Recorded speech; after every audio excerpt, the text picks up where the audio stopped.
मुझे मेरे घर जाना है, प्लीज़ मुझे मेरे घर भेज दो।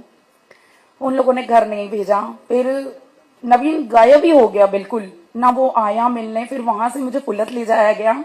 फुलत गांव जब गए हम वहां पर, तो वहां पर कोई मौलाना मिले।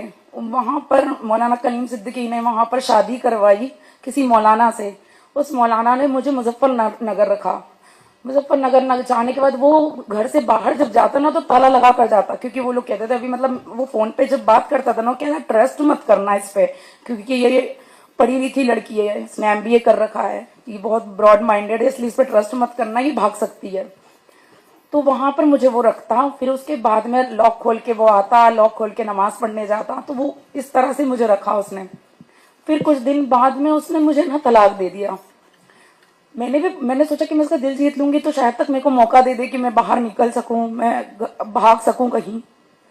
बट नहीं, उसने ट्रस्ट नहीं करा। फिर उसने कुछ दिन बाद तलाक दे दिया। तलाक से मुझे वापस फुलत मदरसे में लाया गया और फुलत मदरसे में मैं रही। मदरसे में रहने के बाद में उन लोगों ने बोला कि तुम्हें शादी करनी होगी, देखो तुम अपने घर तो अब जा नहीं सकती हो, घर जा भी नहीं पाओगी, क्योंकि तुम्हारे घर वाले तुम्हें एक्सेप्ट नहीं करेंगे। क्योंकि मुझे बुरखा पहनाना, पर्दे में रखना, मेरा एक नाखून भी नहीं दिखता था, क्योंकि हाथ में ग्लव्स, पैरों में ग्लव्स, हर जगह सॉक्स वगैरह, मतलब इस तरह से मुझे वो लोग रखते थे, एकदम नकाब करके। फिर उसके बाद में उन्होंने मेरा दूसरी जगह पे निकाह करवाया। वहां पर निकाह हुआ। फिर उसने मुझे कुछ टाइम तक रखा, क्योंकि 2013 से अब मैं इस चीज से निकली हूँ, अभी तक मेरा केस भी चल रहा है। और उन्होंने मेरा फिर हलाला करवाया। हलाला के नाम पे वो अपने जीजा से करवाता, फिर उसके जीजा तलाक देते, फिर वो मेरे साथ रहता। फिर उसके बाद में जमीयत उलमा हिंद की एंट्री होती है इस मैटर में कि मेरी 2019 में एक से निकाह होता है। वो हाफिज कुरान था। उसने मुझसे झूठ बोल के शादी करी, ये बताकर वहां पर कि उसकी वाइफ की डेथ हो गई, इसलिए वो वहां पर शादी कर रहा है। मतलब मैं इन लोगों के बीच में नहीं, मैं को कोई ऐसा नहीं था कि मैं निकल सकूं, बाहर जा सकूं। और उसने मुझसे शादी करी, 4 साल मुझे रखा। फिर उसके बाद उसने मुझे तलाक दिया। फिर इनकी फैमिली वालों ने मुझे अपने मतलब कमरे में रखा, बिल्कुल कहीं जाना नहीं, आना नहीं। फिर उसके बाद में उसने मुझे फ्लैट लेकर एक जगह रखा, सबसे छुपा कर।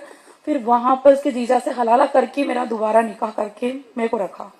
फिर उसके बाद में मैं जब फ्लैट में रहती थी ना, तो वो कुछ मारना, पीटना, गालियां, मैं बाहर कैसे निकलूं।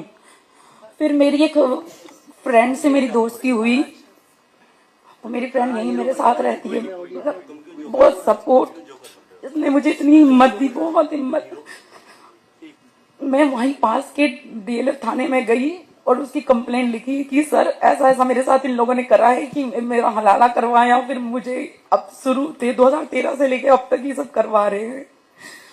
उस एसएचओ ने एक पति पत्नी की लड़ाई की एफआईआर लिख ली और उसे समझाया कि तुम जाके कोर्ट में तलाक ले लो और इसको जो भी है सेटलमेंट करके मामले को रफा दफा कर दो।